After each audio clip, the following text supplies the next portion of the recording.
Wir sind hier, wie ihr seht, im wunderschönen Berlin. Was bedeutet die EU in meinem Alltag? Also ich musste immer an die geraden Gurken denken, was ich persönlich schade finde, weil ich komme vom Land und ich finde eigentlich, die krummen Gurken haben genauso viel Daseinsberechtigung wie die geraden Gurken.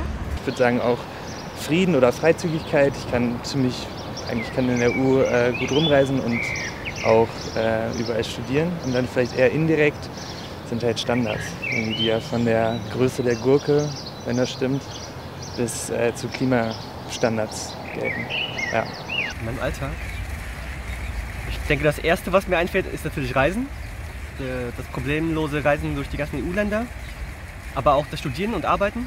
Europa und die EU bedeutet für mich vor allen Dingen Reisefreiheit. Ja, ich kann über die Grenzen hinweg handeln, ich kann auch natürlich reisen und mich austauschen mit ganz vielen jungen und erwachsenen Leuten. Ja, wie besonders es eigentlich ist, dass es keine Grenzen gibt in der EU und dass man einfach von Land zu Land reisen kann, ohne irgendwie ein Problem zu haben. Ich denke mal, die größte Herausforderung der EU ist halt die Bürokratie auf jeden Fall, dass man sagt, eben, es sind Sachen sehr, sehr langsam in Gang gekommen. Es gibt viele Bedürfnisse, die wir in Europa haben. Das sind auch soziale und vor allem auch kulturelle Bedürfnisse, die dürfen nicht zu kurz kommen. Es geht nicht darum, dass es wie einen großen Kuchen gibt, der verteilt wird und jeder versucht, sage ich mal, das Beste für sein Land rauszuholen, sondern dass es eigentlich ein gemeinsamer Club ist, wo es eine gemeinsame Identität gibt und gemeinsame Werte.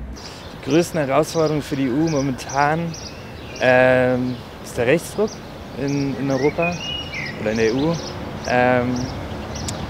Ja, und vor allem Klimawandel, da müssen wir was tun. Bei uns ist auch die Wirtschaftsprobleme, das spezifisch von Italien geht. Ja, vor allem Flüchtlingskrise, weil das eben jedes Land irgendwie beschäftigt, also jeden Bürger irgendwie mitnimmt. Ich meine, dass der ganze Populismus entstanden ist, hat viel damit zu tun, denke ich.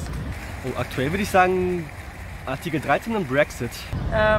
Brexit ist eigentlich ist schon auch eine Herausforderung, hat aber eigentlich für viele EU-Bürger an sich wenig mit dem Alltag zu tun, tatsächlich. Ich denke, Brexit wird die EU jetzt nicht kaputt machen, aber wirtschaftlich schon was beeinflussen, zum Negativen, denke ich.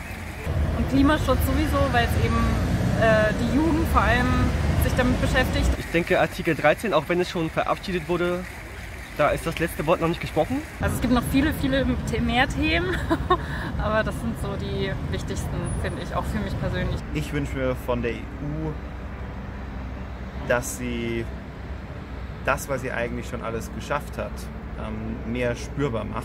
Und ich wünsche mir auch, dass sie in der Kommunikation klarer wird.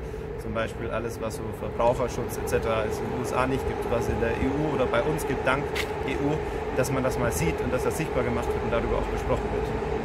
Freiheit, Gleichheit, Demokratie. Ich wünsche mir von der EU, dass wir mehr gegen den Klimawandel machen, eine stärkere Umverteilung, eine fairere Umverteilung zwischen den Ländern. Ich glaube, das ist jetzt erstmal das, was mir einfällt dazu. Mehr Gleichgewicht für alle und mehr so Möglichkeiten auch für Ausländer, für Flüchtlinge oder so. Dass mehr zugehört wird, ist tatsächlich in letzter Zeit nicht passiert, zumindest nicht optimal. Letztes Beispiel war ja Artikel 13.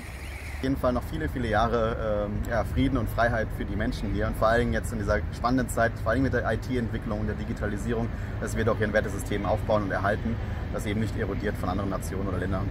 Ja, weiter so, EU, weiter so.